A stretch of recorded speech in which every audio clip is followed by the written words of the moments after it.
afternoon, everyone, depending on from where you are joining us today for this session, which is PM InFocus webinar.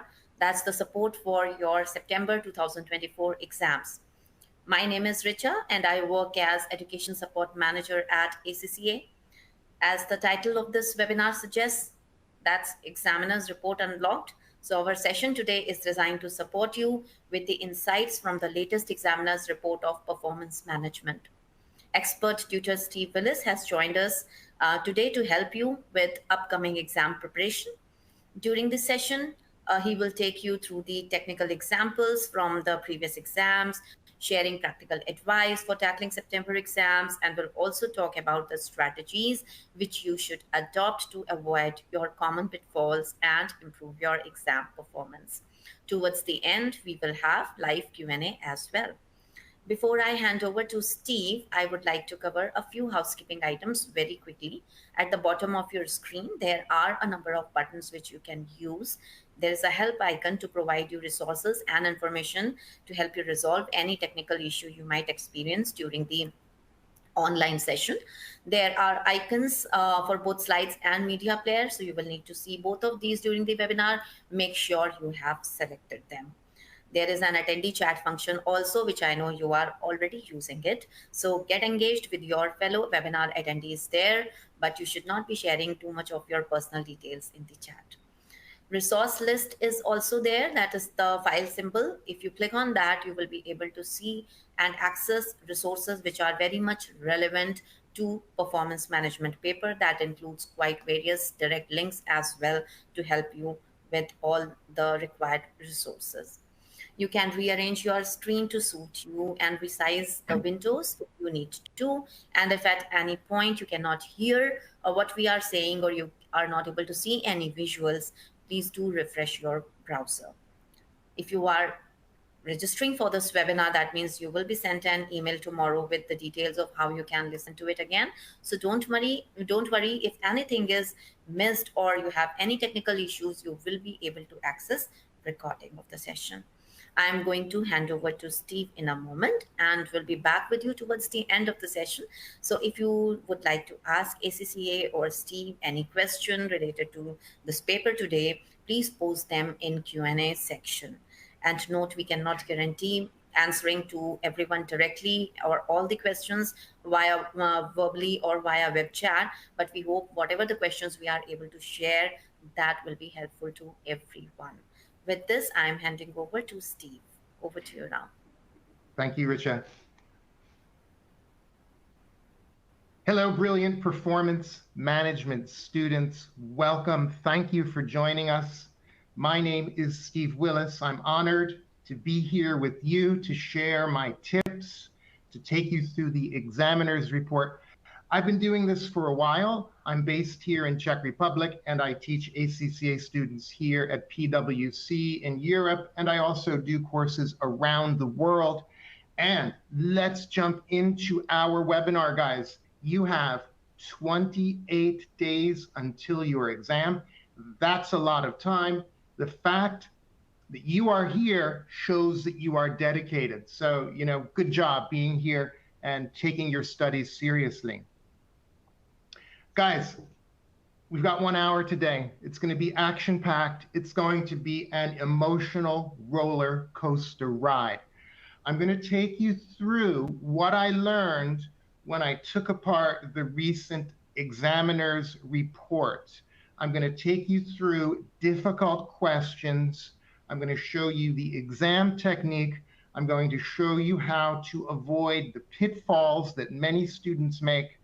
And I'll take your questions, giving you lots of advice throughout this webinar. Guys, I have the attendee chat window open, so if you want to say something to me here in the webinar, feel free to do that in the chat. But if you have a question, please put that in the Q&A window, okay? So I can go back to that and answer it. Team, 42%. So only 4 out of 10 are successful. This is a difficult exam. It's challenging. You need to be prepared. You need to master the technical knowledge. You also need to master the exam technique and the exam approach. It's not enough just to read those textbooks, just to read the study hub. That will not prepare you to pass. Okay, so I went through the examiner's report and I just boiled all of the tips down into 5 or 6 bullet points. Let me tell you what the examining team says you need to do to get a pass.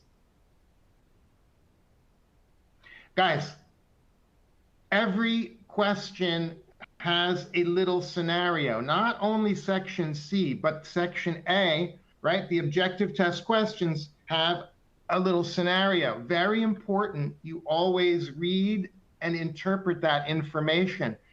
The PM exam is not a test of your generic book knowledge, guys. So that's something you need to start practicing immediately. I'm going to show you how to do that in a moment. Guys, you got to be in the practice platform now, not tomorrow, now. No, I'm kidding. Guys, spreadsheet exam technique is critical. I think you've heard that message, so that is not earth-shattering new news, but you must practice your spreadsheet exam technique. I'll take you through that, some of that. Now, in that spreadsheet, it's very important that you structure your answer and show your workings. Now, let me show you what I mean by that. You need to break big formulas into small chunks. Let's say you're doing some pricing question and you've got several steps. You've got to get the demand equation. Then you've got to get the marginal revenue equation. Then you might need a variable cost. Then you've got to equate that marginal revenue formula to the variable cost. Then you've got to get the profit maximizing demand and then the profit maximizing price. Don't pack all of that stuff into one big formula. The bigger your formula is, the more likely it is you're going to make a mistake. What you need to do, make a step-by-step approach. 1, 2, 3, 4. Figure out, make a plan. Then go in and do the work in small bites. That is what I mean by showing your workings. When you do this, you will exploit a great feature of the exam in section C. Not section A and B, but section C. Own figure rule. So if you get one step wrong, you'll only be penalized at that step. Everything after that will be assumed correct. You only get that, though, if you show your workings clearly in a step-by-step approach. Now, I'm going to show you this too. When you're doing the discussion-based questions, and roughly half of section C is discussion-based, you really need to read the wording of the requirement, the verb, and look at the number of marks to tell you how much work you need to do. If you are resitting, this is one of the most important things that you can do to turn a borderline fail, a 48, into a 51. I'll show you that shortly. And you got to know the whole syllabus. No longer can you just memorize little chunks, okay? This was a problem because people did not expect the analytical techniques. That came up in section C. People complained, but guys, it's in the syllabus. There are practice questions on that. So make sure you have a study plan. You're going around the syllabus, not only focusing on what you think are your problem areas. Alrighty, guys, let us jump into some technical examples. Guys, I took these from the examiner's report. Let's talk about section A. Now, I've got a question on the board, friends, and you can see that this is a theory question. You've got to be ruthless with your time management in section A. If you just go sequentially through those questions, you're going to run out of time. You're going to get stuck and frustrated on a difficult question.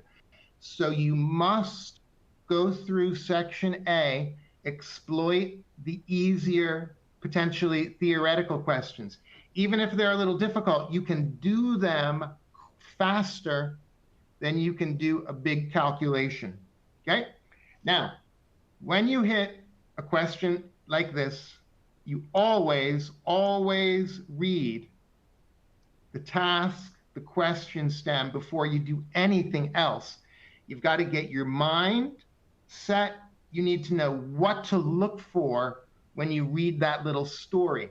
That's what the examiners meant, right? You've got to read these scenarios in section A, B, and C. Now, which of the following measures would be used to measure economy? People, economy, key word, comes from value for money. Economy, efficiency, effectiveness. So now you've got to recall the technical knowledge at this step. Economy, the first thing, we want to ensure that we are acquiring resources of the correct quality at the lowest cost, right? The lowest cost at the right quality. It's only about inputs.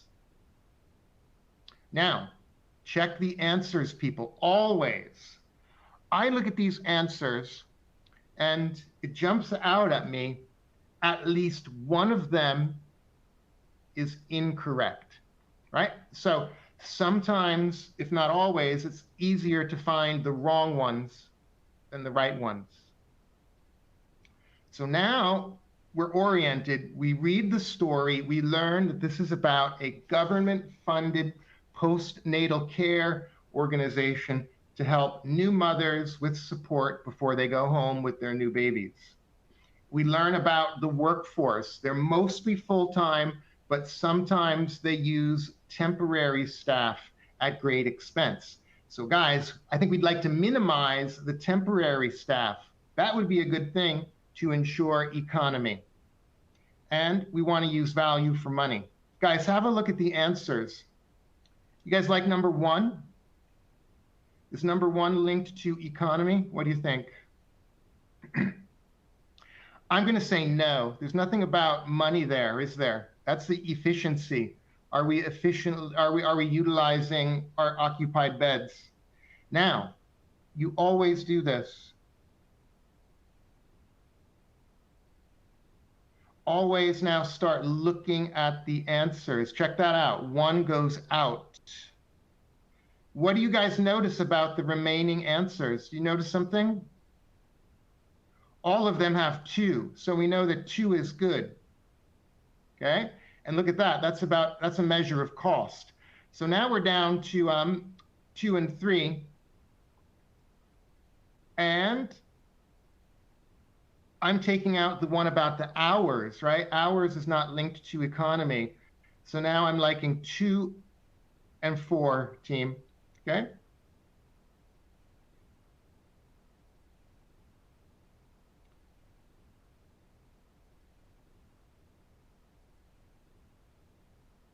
Okay, friends, so that's the approach. Eliminate, arrive at the best answer. Not the perfect answer, the best answer. Good work. Guys, you need 8 correct to get a pass. You got to do that 7 more times. I know you can do it. Moving on, look at this one. Same approach, theoretical. Scoop this one up first. Always read the little question stem.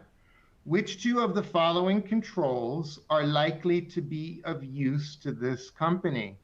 Now, you cannot answer a question about controls unless we understand the risk that we are trying to reduce, to mitigate with that control. So there's really no way we could start guessing here without looking at the little story. And we learn about this funny company. Well, funny, they're very strict and they are very secure. This company uses market research consultants, and they are so concerned with confidentiality, they don't send things over the internet. They actually ship hard copies of the designs in sealed packages, guys. And then, in order to ensure further security, the computers are not networked. Guys, this is actually a real thing. I had a client at one point that had the same thing in a marketing department in a global company. Their marketing department was not hooked up to the internet some years ago. Anyway, guys, which controls are not going to work? Well, guys, spyware and firewall are only if you're on the internet. So B and D are the reasonable solutions, guys. So there we go. Guys, that's 2 out of 8. You are 1/4 of the way to passing. Moving on. Now, here we get a difficult numerical question, team. And again, you always, always, always read the task. What is the expected incremental time for the 8th batch? Now, friends, this is an example of 1. If this was question 1, 2, 3, 4, I would flag it. Yes, I can do it, but it's time consuming. And then what if you do it and your answer isn't even in the list, right? That would be a tragedy, a typo. You just lost 4 minutes. You've got to start over. You're going to get in a really bad funk, in a bad mood if you did this first. So always come back to these. Clear out 4 or 5 theoretical questions that you can do quickly, then come to this. Now, people, what I'm going to do is just think about this for a minute, and I'm going to recall my technical knowledge, right? When we have a learning curve, the time per unit is decreasing as production increases due to familiarity with the process, right? So this is classic PM, guys. You got to know this one. So what we have to do, right? We've got to get the total time for 8. Then we've got to get the total time to produce 7 batches. And the difference between the total time, this little piece, that little blue bit on the time graph, right? The difference, that would be time for number 8, right? So now that I know what I need to do, I'm ready to rock. Here is another tip. For a heavy mathematical question like this, I'm going to copy those figures into the scratch pad. I'm going to zip over to section C. I'm going to do it in the spreadsheet so much faster than doing it in the calculator. I'm just going to zip over, get the answer, and zip back, okay? So don't be afraid to use a section C spreadsheet as scratch paper if you get a question like this. Now we read the story, and we get the cumulative average time for batch number 8 for the 8th batch is this one, 159. So they did half of the work for us. They give us the index of the learning rate. We're ready to rock, right? Now, let me show you some cool guessing. I'm a big fan of this, people. Tactical guessing. Guys, if the average time when we make 8, let's say it's 160, number 8 is going to be the fastest one, the one that was done the fastest time. Number 1 would be the slowest. So guys, number 8 has to be lower than the average. So it could be one of these two, right? So if you had to guess, now it's 50-50 odds. If you could do that 3 or 4 times in the exam, you just turned a 48 into a 50, friends. So always eliminate. You guys are on fire. Check this out. I've got an amazing group of students here. You guys have got the answer already. You're faster than me. All right. I'm going to zip over to the spreadsheet. I'm going to remember that formula, right? That cumulative average time is equal to the time for number 1 times the number of units to the power of that learning index. Check it out. Here's a copy paste from the spreadsheet. And I simply did this very efficiently. I made a column for each variable in the formula. They did 8 for us, so I'm good to go. Then I plugged in the 260, the time for number 1, 7, the number of batches, the B.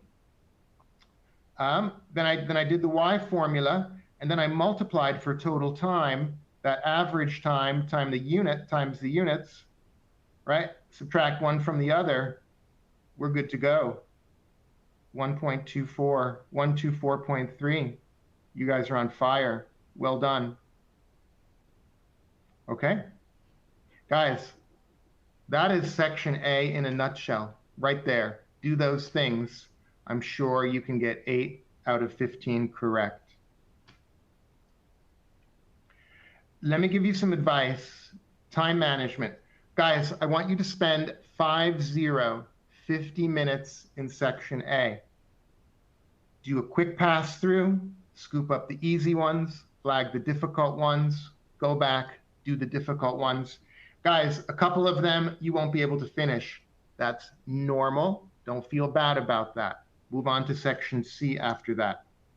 Always easy things first, easy marks first, shorter questions first. Always do what I showed you. You read the requirement, recall the technical knowledge, look at the answers. Then you've got to read that little story, okay? Critical that you read that little story. And guys, now you have enough time. You've got a month. You have to know your templates. You can't freestyle the mathematical parts, right? That learning curve question. You just have to know how to do that. Boom, boom, boom, boom, boom. You can't, work it out in the exam. So that takes practice now. You're here, you're learning, you're practicing. Awesome work.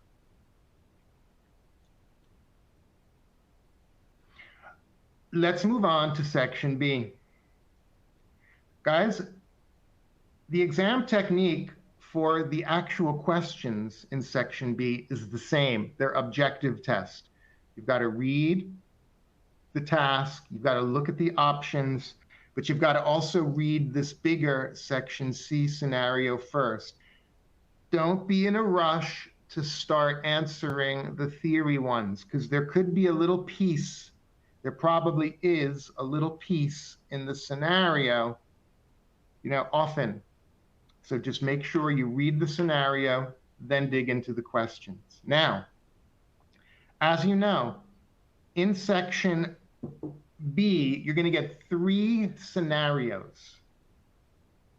Treat each scenario as a separate project with the objective of 3 correct.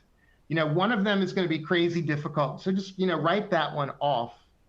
So if you can get at least 3, maybe 4, you are on a great track for passing. Now look at this. Question 1. Using the optimal pricing approach, what should the selling price be in order to maximize profits? That's that difficult thing that I mentioned earlier. We need a demand equation, a marginal revenue equation, a variable cost. Maybe we have to calculate that. Then we've got to set the marginal revenue equal to that variable cost, get the profit maximizing quantity. Guys, that's a lot of work for 2 marks. It's too much work for 2 marks, in my humble opinion. This is question 1. So I'm going to flag this one, and then I'm going to come over here. Oh, check this out. Theory. I can do this one faster. So this is a company, they make consumer electronics, and they've got a new fitness device, new fitness device for checking your heart rate, etc. Guys, we've got to check the statements type of question. Which of the following facts about this new product would indicate that a market skimming pricing strategy would be suitable when it is launched? Guys, look at that. All of them can be right, 1 can be wrong, or 2 can be wrong. Guys, go through there and see if one wrong answer just jumps out at you. Does something jump out at you as wrong, incorrect? Remember, skimming is iPhone, high prices at the beginning. We want to exploit inelastic demand, high hype, short life. I'm kind of giving you guys the answer now, but remember, iPhone is skimming. Guys, 3 goes out. 3 goes out. It's penetration pricing that discourages new entrants. Netflix, low prices at the beginning. Man, how can I compete with that? $9.99 a month? No way. iPhone, high prices at the beginning. What happened when iPhone came out with their $1 million phones? Samsung, every company under the sun made a smartphone, right? A touchscreen. So 3 goes out. Now watch the beauty of this. 3 goes out. Look at that. A, B, and D had the option 3 in it. So now I got to C by elimination. Okay? So that is the approach. The same as section A. All we have to do is bolt on the bigger scenario and treat it as a set of 5 questions, 17 minutes per set. Now, I want to give you another tip. When you are practicing the questions in the practice platform, when you are practicing the questions in the study hub, very important, don't be in a rush to do every question under the sun. You do a question, step back and learn from the wrong answers. Try to get in the mind of the person, the question writing team. That's really going to help you, right? So you're taking a holistic look at these questions. You're not just trying to do every question in your exam kit. So go through there. Why are those ones right? So you learn by doing questions. You don't just do revision, but you also can top off your theory. Guys, section B advice. The raw exam technique is just like A with those OT questions. Read the requirements, check the answer, read the scenario, only then dive in. Now, you got 3 scenarios. Easy scenario first. Okay, find the one that you like the most. Easy questions in each scenario first. 2 of them, should be doable. One of them, a little tricky, but doable. One of them, a bit more time consuming. One of them, wow, that one's difficult. So, run out of time on that really difficult one. You just need 3 to get a pass. Okay, friends? 3 out of 5 is a pass, guys. So that's what you're going for. 17 minutes per scenario. All of that is based, guys, on 1.7 minutes per mark. Some people do 1.8, but I do 1.7 because you actually need buffer for navigating. You need buffer to move things around, to think, to search around. So that also gives you buffer at the end, right? Then at the end, one time when I was practicing an exam, I was just having fun doing it. And then I went through and I couldn't do a couple of questions. But then when I got to the end of the exam, I could do those questions because I was warmed up and I had thought about other things. Yeah, so time management, exam approach, critical. Guys, section C. You are going to get a spreadsheet question. You are going to get word processor requirements. Okay, you're going to get a mix of this.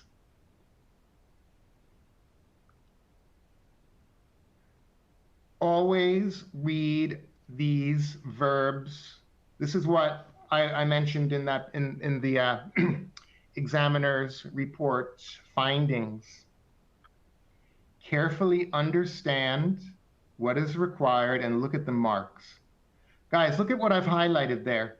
How many things do you need to discuss?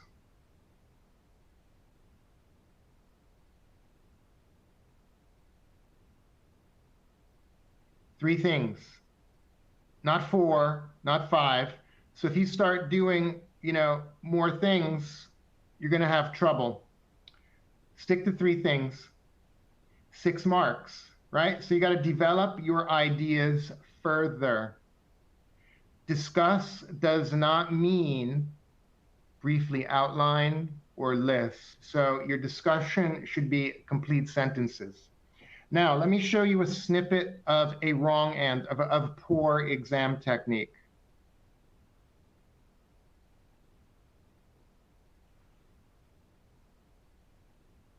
Van Tosp should consider the cost of a wage increase. Guys, this was the bad example in the examiner's report. Is this going to help the board of directors? Is this a discussion?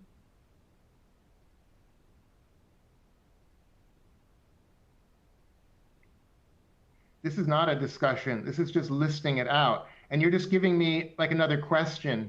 We should consider the cost of a wage increase. Oh, interesting. What aspect? Like, tell me more. You leave me wanting more. Guys, don't do that. Not enough. Is that crystal clear? That is not a discussion. Now, this is what I found in the examiner's report. I edited it a little bit, but look at this. The company has intense competition. Guys, is that linked to the scenario now? Is that linked to the scenario, the mention of the intense competition? I didn't invent that. I found that. Now, friends, you don't have to rewrite the whole thing. You summarize, you paraphrase. Don't rewrite the whole thing. And could lose their staff if they're not paid well enough. That's a reasonable idea. Yeah, maybe we should pay the staff more, or they're going to go to the competition. Now, also, it's really difficult work, right? So yeah, a pay increase is reasonable.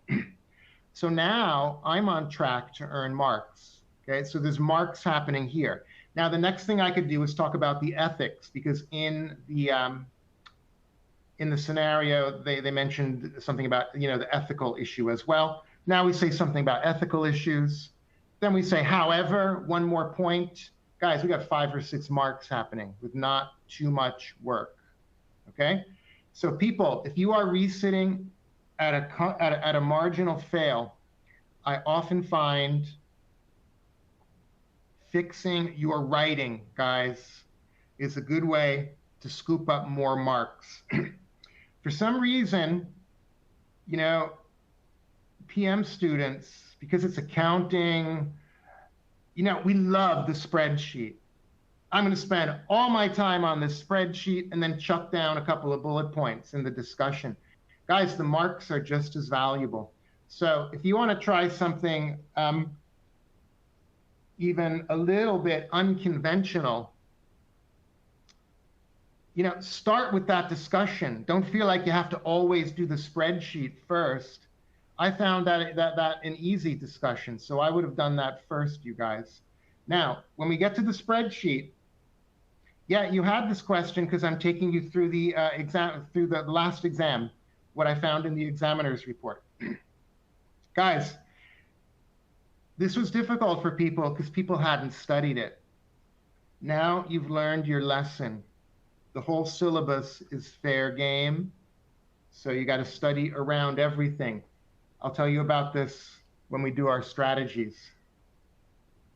Now, using the regression analysis,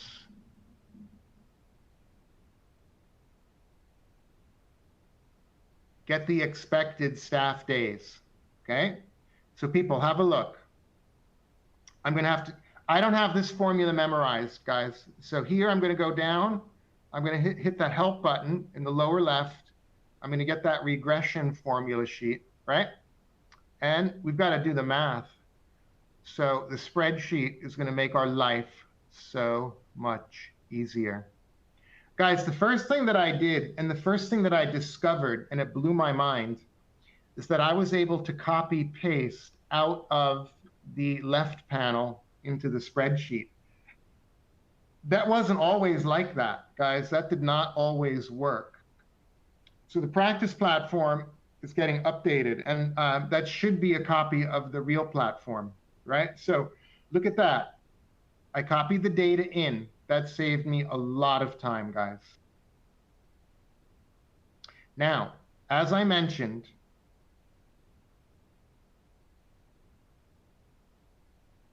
look here on the left.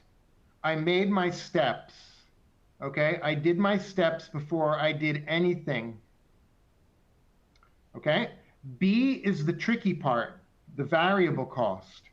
So I made one working for the numerator, one working for the denominator. That's what I'm talking about. Don't try to pack everything into a mega formula, right? It's not going to work. A mega formula, more likely to have an error. Markers can't see what you're doing. So friends, look at that. I'm also now using good spreadsheet technique. I'm using parentheses to preserve the order of operations. I'm linking to the work that I already did. So now I am on track for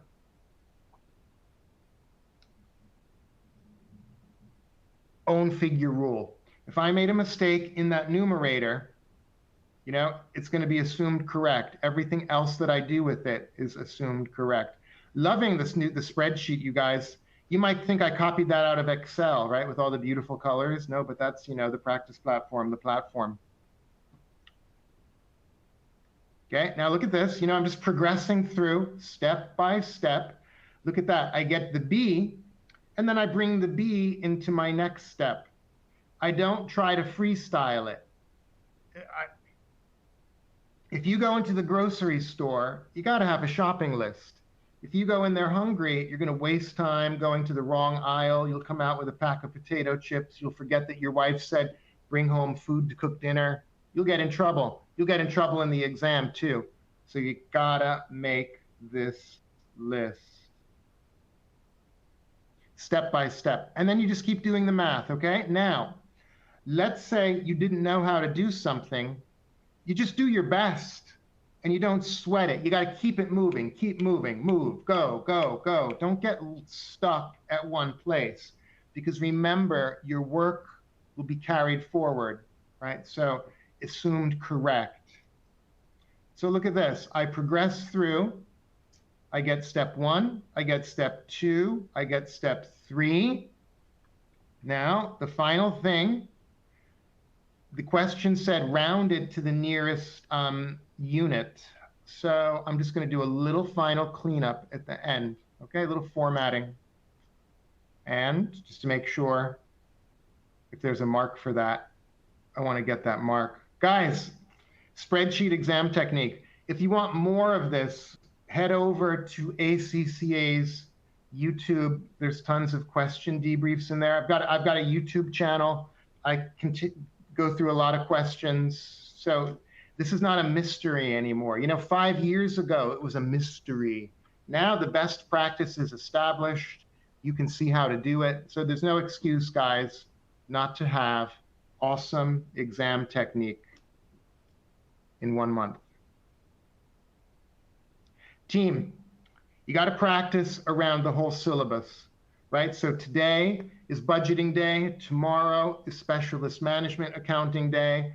Next day is decision-making day. Do something new in revision. Don't just say, oh, transfer pricing is difficult. Let me make this transfer pricing weekend.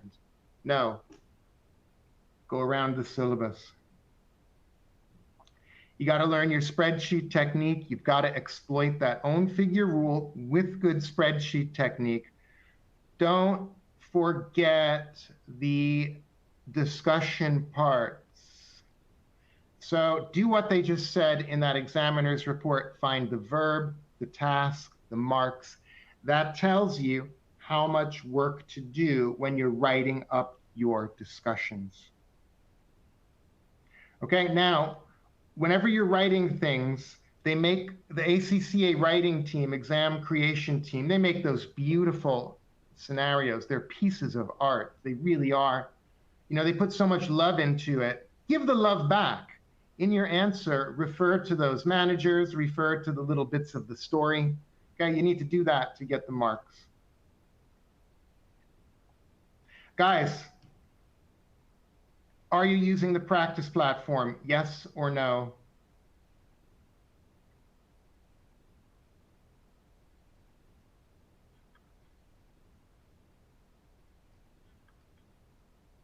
Please click your answer on the screen.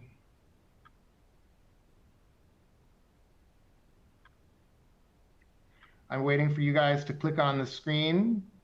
Let's do a poll. Are you using the practice? Don't write it here. Don't write it in attendee chat, guys. Click on the screen, please. You got another 5 seconds. Click on the screen, guys. You're still writing in the chat window.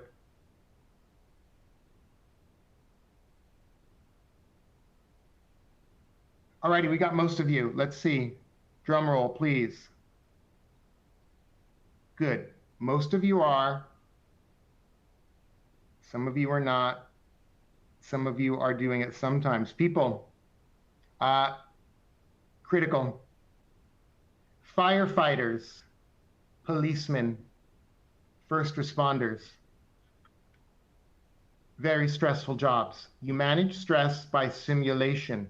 Taking an ACCA is also stressful. You manage your stress by simulation, right? So get in that practice platform, practice doing these questions, okay?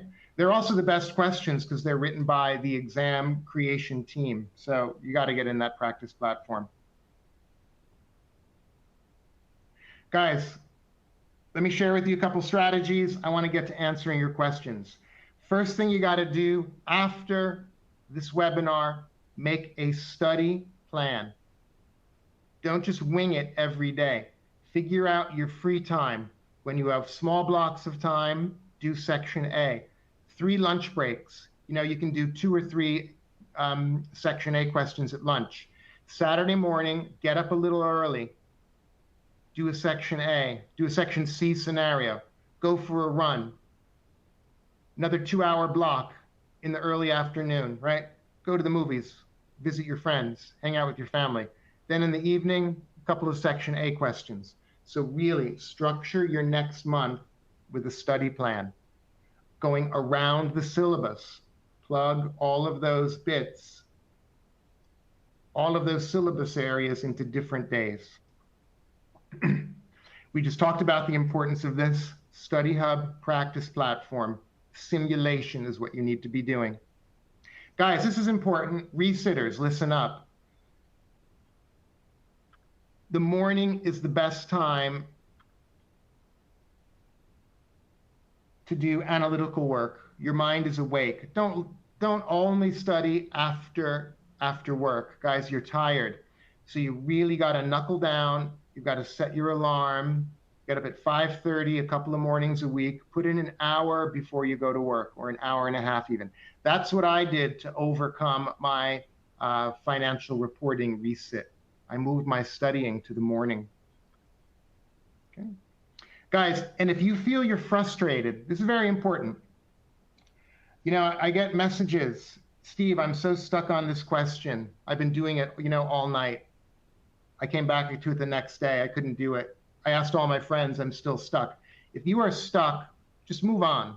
Sure, ask a friend, but don't let that put you into a funk. It's just one question. And depending on the source of the question, right? If you're using, you know, some random questions off the internet, they could be written a bit strangely, you know? So don't let one question throw you into a funk. If you feel that happening, move on. Same thing in the exam, okay? Guys, don't try this guessing thing. You've got to study the whole syllabus. Just make your study plan. Just go around the syllabus. And one thing, though, that you must practice often, make sure that you know how to do the Section C question on assessing performance of a company, financial and non-financial. You know, that one comes up a lot. So, you know, that's a must do. Make sure you do that. Something like question Jungle or People's Bank, something like that. Okay, and now the awesome mock exam is coming out soon. You've got the practice exams in the practice platform. Save those as extra kind of mock exams.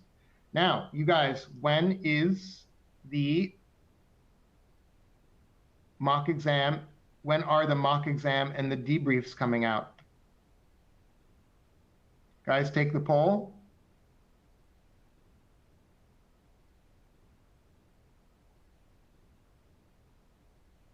You guys are taking the poll.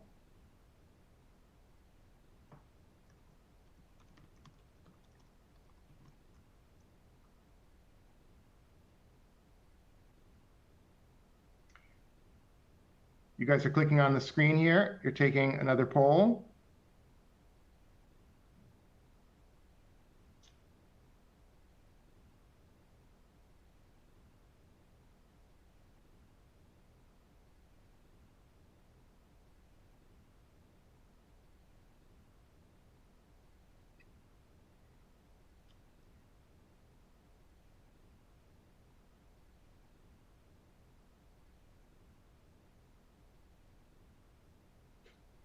Alrighty, team, 12th and 16th. I'm asking my colleagues at ACCA, which one is correct? That's right, Steve. It's 12th and 16th of August. Okay. That's That's Friday. what I thought. Guys, so that's coming out ASAP. So you will be ready to jump into a fresh, unseen simulation, exam standard questions. You can practice your exam technique, the exam approach, and then you'll have a bunch of questions to debrief. Now, I had a lot of fun making the debrief videos for this mock exam. So guys, make sure you check out those debrief videos. They're full of tips. Everything that I know about PM just about is captured in those videos. So make sure you do the mock and then check out the video. Friends, it's now time for your questions. Let me look at my folder. I'm a little afraid to look in.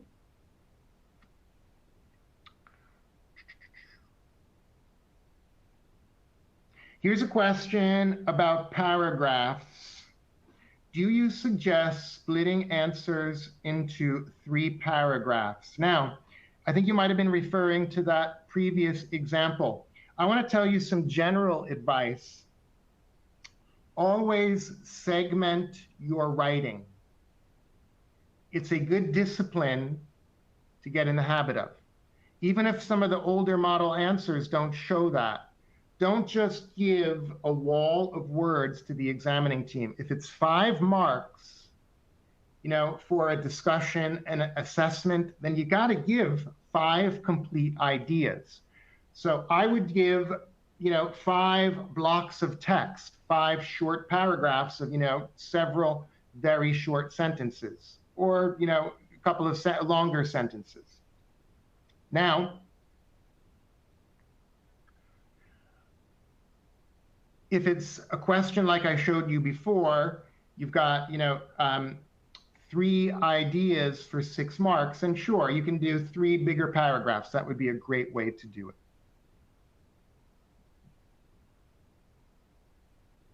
This is a great question from Simran. This is really important, guys. Listen up. How do we approach the question of discussion of the financial and financial performance? We all love to do the calculation part.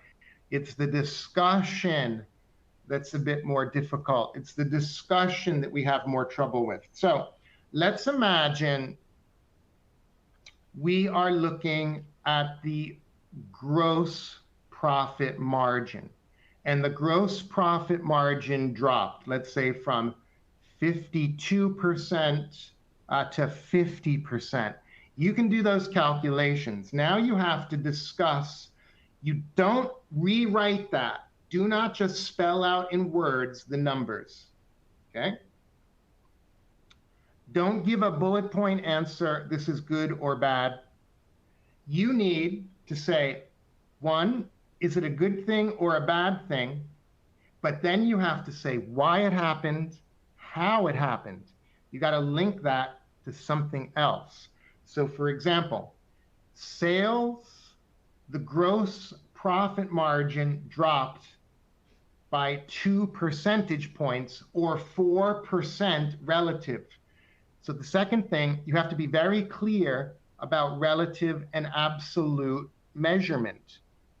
Imagine our system downtime, 2% of the time our computer is down. Next month, it goes to 4% of the time it's down. If you just said downtime increased by 2%, that's not really showing the true picture. I would say downtime doubled in relative terms, right? So that's a big problem. So you got to make sure you're clear about relative or absolute percentage points, right? Or one over the other, the change. Okay. Now, after that's out of the way, so we said the gross margin dropped by X%. This is a bad sign. Then we say, it looks like the cost of sales increased from the new customs duties, right? I'm linking to the story. It looks like they dropped their selling prices to increase demand. Oh, look, I'm linking to the story. So that's the key to crafting a discussion around financial and non-financial performance. Is it good or bad? How did it happen? Why did it happen? Link to something else in the scenario.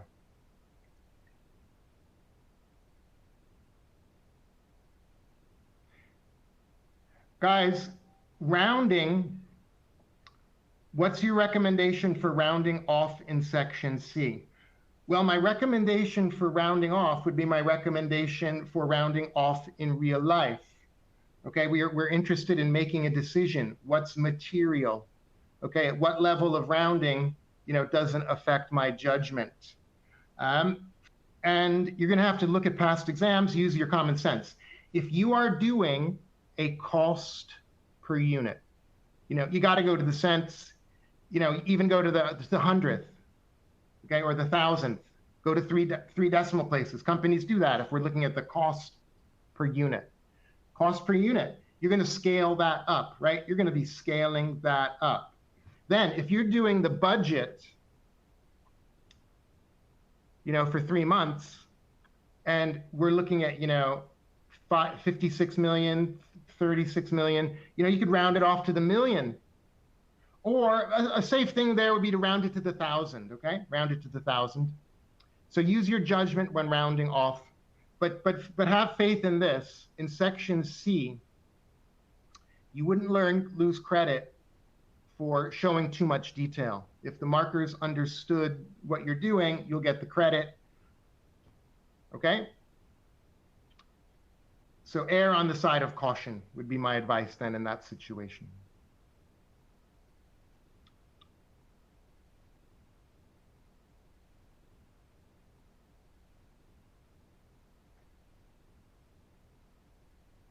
Here's a question in section C for a financial performance question, or I'm going to say for any question.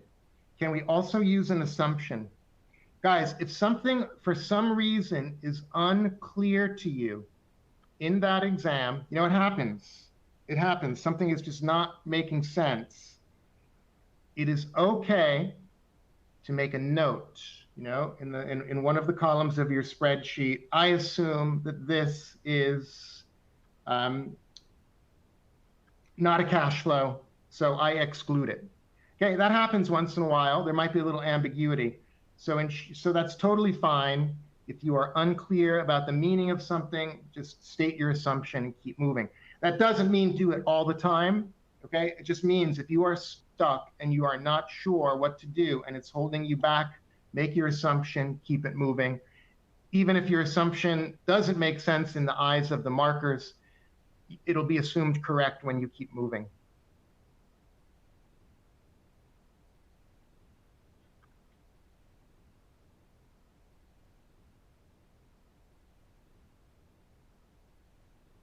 Guys, here's a quick question. How much time would I allocate to section C? Guys, section C, I'm going to follow 1.7 minutes per mark. So I'm going to go 20 marks equals 34 minutes. 34 minutes per scenario. That's my advice on time management in section C.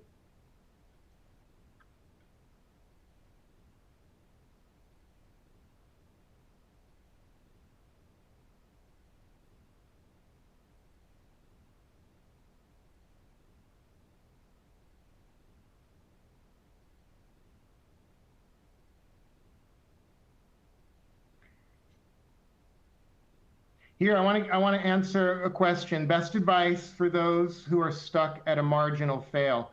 And you guys follow this advice if you want to avoid a marginal fail. Okay? You got to get in the right mindset before the exam. You can't be panicked. You get in the right mindset by simulation. You get in the right mindset by just repetition, by letting your actions become part of your muscle memory. All right? So you got to do simulation. You've got to wake up early in the morning. You've got to do questions in the morning when you are fresh. You got to learn your exam technique around the templates, around the step-by-step approaches for things, okay? Unlock that, and you can move quickly through the spreadsheets. Researchers, you got to put the past in the past. I got stuck on financial reporting. I did a couple of things. One, I moved my study time to the morning. Two, I made a detailed study plan.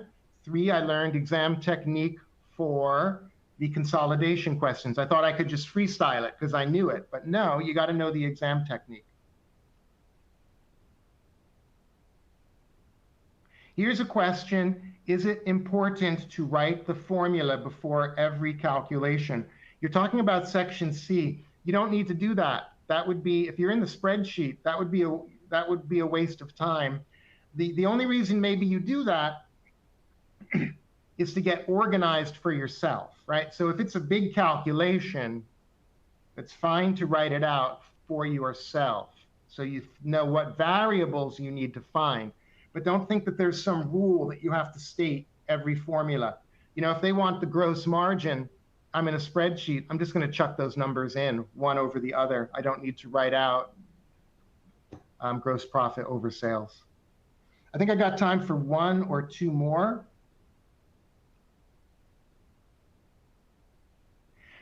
What did I mean about take advantage of the assumed correct in calculation questions? I meant own figure rule. If you make an assumption and it turns out to be a bad assumption, it doesn't matter. That number will be assumed correct as you move forward through the question. So instead of wasting time trying to figure out what they meant, put something down, move through the exam, go back and fix it, and then your answer will cascade when you change a cell in the spreadsheet.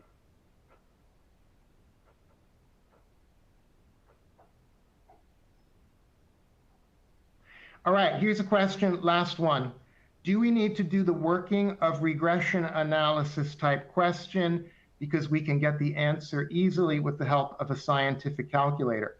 Yes, I agree with you. The scientific calculator is going to help you.